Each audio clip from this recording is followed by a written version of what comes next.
A top AEW star turned down some Tony Khan creative. Plus, multiple major WWE stars are out of action, and an AEW Originals contract is expiring next year. It's all in the wrestling news right now. Danny from Rate My Takeaway is dreaming of a red and white Christmas. We are dreaming of some creative for Miro.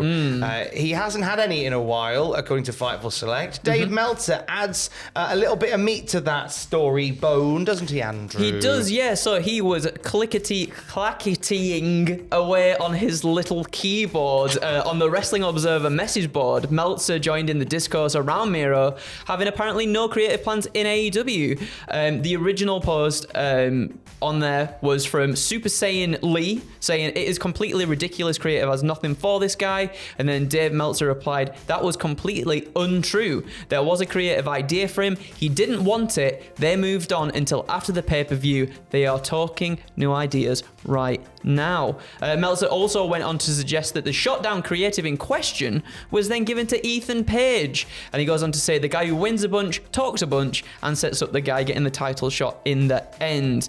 Another little bit of adage from Dave Meltzer in the Wrestling Observer. He said, ideas were presented for him in September for an angle that would go through Full Gear, but he wasn't down with them. So rather than put him on TV for no purpose, they are waiting for him to agree to creative. He's expected back soon, and the sides have been talking. So what I've deciphered from what Dave Meltzer has told you and I, Andrew, is that the role that Ethan Page had in that Eliminator tournament that took him all the way to the finals before he fell to Ricky Starks was pitched to Miro. Yeah, I wonder if Miro then would have been part of the original idea for the firm then. Because Ethan Page, quite a big part of the firm, and whether that was pitched to Miro as well, maybe that is the part of it he might not have liked so much, who knows? Quite possibly. I mean, it's a shame that we're at this loggerheads with Miro by the sounds of it then, that there's creative been pitched and he's not happy with it, so now he's just sort of waiting for an opening on the Ferris wheel. Yeah, definitely. Get back on then. I mean, like, more power to Miro for being like, I'm not gelling with that creative, and rather than have him in that role and then not put like 110% into it if he's not feeling it, then I think that's fair enough for him. We will see though what is going to entice him back and what's going to get him back onto our TV screens very soon though, apparently, or so it sounds like, at least anyway, and I'm looking forward to that. I'm looking forward to seeing him back on too. There are some WWE stars that may not be on our TVs for a little bit. Obviously Drew McIntyre is missing out on SmackDown tonight. We talked about this at the start of the week. Medically disqualified from competing. Dave Meltzer has added some detail to that. He says that both Drew McIntyre and Roman Reigns are out of action for right now due to suffering ruptured eardrums at Survivor Series. Now, it's a short-term thing. Both should be back soon. Roman Reigns is not on any of the post-Christmas shows, not even the one for Madison Square Garden, which we'll talk about in a minute. Drew McIntyre is expected back for the MSG shows. He's going to be replacing Braun Strowman in the main event. Roman looks like he's taking leave for Christmas. Oh, bless him. He deserves it. He's going to go and have a little Christmas and sing some carols with his family. Aww. Come on now, sing with me. Ooh, ah! That's how he sings it. That's very good. Thank you, mate. PW Insider also gave an update on Matt Riddle, who was stretched out of Raw, and he's been pulled from all this weekend's live events. We still don't know the full story as to whether or not this is a storyline injury, whether this is some allocated time off for Matt Riddle, and it's a storyline thing to get him away from that, or whether there's a legit injury. I certainly hope it's not a legit injury for someone like Matt Riddle. He's, whilst the story that he was hoping to have told by now has kind of stalled due to a lack of a Randy Orton flavoured character. Yeah, and through no fault of his own, I think he's been putting in all his effort into the storylines he's been given as well, like all the stuff with Elias and that, perhaps maybe not where they wanted to go initially, but he's still pulling it off and having a fun time doing so, I think. So no talk on whether he'll be a part of the Madison Square Garden house show on the 26th of December. That's what we would call in the UK the Boxing Day house show in MSG is always a big deal, has been for decades with WWE, and that is shaping up to be quite a spicy little night. Drew McIntyre and Sheamus teaming with Ridge Holland and Butch, so it's the Brawling Brutes and Drew taking on the Bloodline, the Usos, Sami Zayn and Solo Sikoa on that night. Also, Gunter, Nakamura, Ricochet, Kofi Kingston, Santos Escobar Intercontinental title ladder match. Oh my god. Whoa! That's a huge match. Yeah. Oh my god. They are actually building the show around also, as well as those matches, the first Bray Wyatt appearance in Madison Square Garden for 3 years. Oh my god. I want to know what's kicking off. I want to know what's going to kick off here. Are you all right, young man? I'll tell you what's kicking up.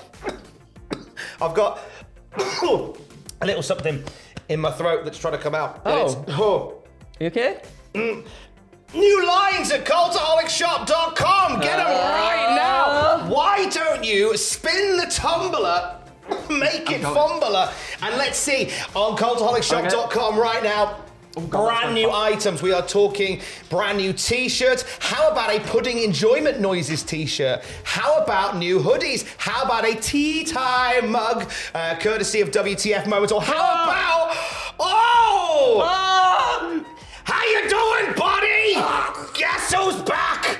Back again! Get yourself right now for a very limited time only your very own Barry the Shark as autographed by myself. Get yourself some of these Barrys before they harry away. Barry the Shark making his way to cultaholicshop.com in time for Christmas, postal strikes permitting. Cultaholicshop.com, brand spanking new lines available right now. Get them in your basket. Cultaholicshop.com. You all right? I'm all right. I was pretty proud of myself. I got it in the toolbox over there. You landed it got it straight beautifully. in there. It's pretty good. A Barry the Shark, a Pudding Enjoyment Noises t-shirt, drinking out of a tea time Booker T mug.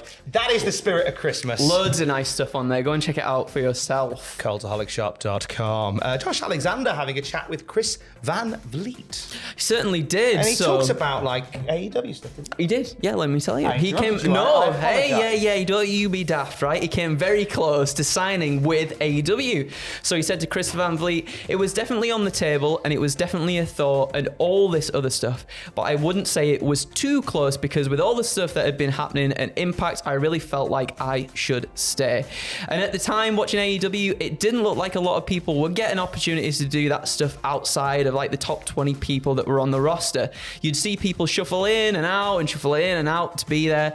They got their runs in for a few weeks, then they go back to shorter matches on AEW Dark, and it was just Impact has been so good to me. We've seen Josh Alexander have a wonderful time in Impact this year. All the storyline stuff about him building up to getting the Impact World title, it was phenomenal, and I feel like he's really been such a driving factor, driving force behind why Impact has been on the up this year. Absolutely. Last night on Impact, Josh Alexander and Speedball Mike Bailey had themselves a match that went nearly an hour on Impact, and I think it's the best Impact match of the year.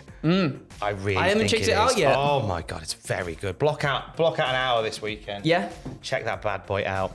We will be saying farewell very soon, by the looks of things, to an AEW original. So Dustin Rhodes last weekend at a live event, not connected with AEW, announced that next year would be his final year in the world of wrestling. He told Busted Open Radio, I made the decision that, hey man, at the end of July, my contract is up and I'm going to be done with the in-ring, or at least tone it way, way down. I don't know if that's going to be it, because when we say we're retiring, we always come back and we never say never.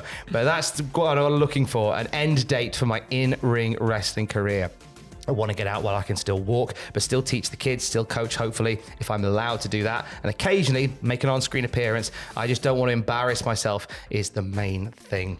Now, his contract expires in July, and that is going to be a very interesting decision for Dustin Rhodes to make. Because obviously, if he chooses to re-sign and do a new deal with AEW, away from in-ring activity, he is a coach extraordinaire. He is a mind, a brain to pick for wrestlers. He would be a great keep for AEW. However, by that point, his brother could be WWE World Champion. And I think that might make a difficult decision. Yeah, no, I agree. I wonder if we get sort of I know he wants to tone everything down, or even if it's just like doing little appearances sporadically, very, very few and far between. Maybe something between him and Cody in WWE as well there. Who knows? It is, as you say, going to be very interesting to see. But, man, the man just wants to give back. The man wants to give back. He wants to coach. He wants to help the next generation of wrestlers. Just seems like a stand-up guy. I'm going to make a bold prediction here, Andrew. Cowboy Andrew. A bold prediction. Bold prediction. Oh, follically challenged prediction. Thank you. If Cody is WWE champion in July next year, and Dustin Rhodes is knocking about, yeah, I think Dustin will rejoin. He'll be a something with Cody. Yeah. And then 2024 Goldust Hall of Fame. Oh, I liketh the soundeth of that. I think you know what? I think Goldust is the character. Goldust sort of is a phenomenal piece of WWF history and beyond. He more than deserves a bit in the Hall of Fame. Absolutely, he poured 110% into that character, and it would be a shame if we never did get to see him in the Hall of Fame. Yeah, I think next year we might see some wheels turning on Dustin Rhodes being honoured in the hallowed halls. We'll have more wrestling news throughout the day at Cultaholic.com, Cultaholicshop.com right now. Brand spanking new lines. Go and buy some stuff. Go get a Barry just in time for Christmas. Postal strikes permitting. Keys. Love you, bye.